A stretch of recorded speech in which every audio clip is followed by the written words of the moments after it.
Yes, okay. During the Depression, there was an outbreak of scarlet fever. And as my mother was a nurse, she was a graduate of the Montreal General, but she was originally from Antigonish, and she went to St. Francis Xavier and went to Montreal, went in training at the Montreal General.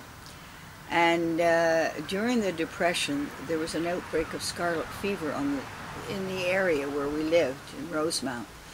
And people that had young children were just beside themselves. They didn't know what to do because there weren't that many doctors around.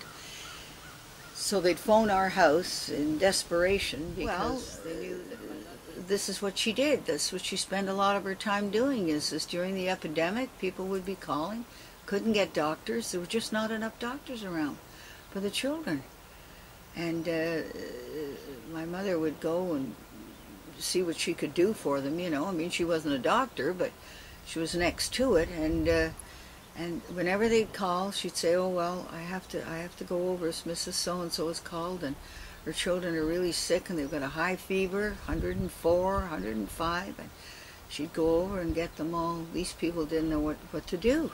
They were frantic, you know. And she never said no.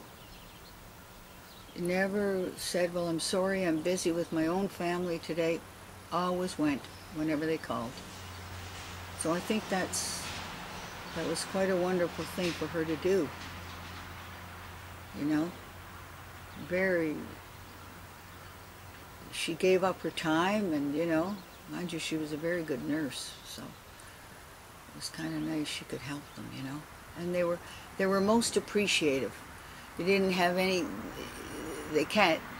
I can remember her telling me that she went into one house and they said, "We can't afford to pay you." And she said, "I'm not here to receive any money." She said, "You need help and I'm here to help you." Those were what her words. She was an amazing person. Well, she had her own 4 children also to look after, right? So I have great thoughts of my mom. She was such a wonderful woman, you know. So that's what I have to say about her.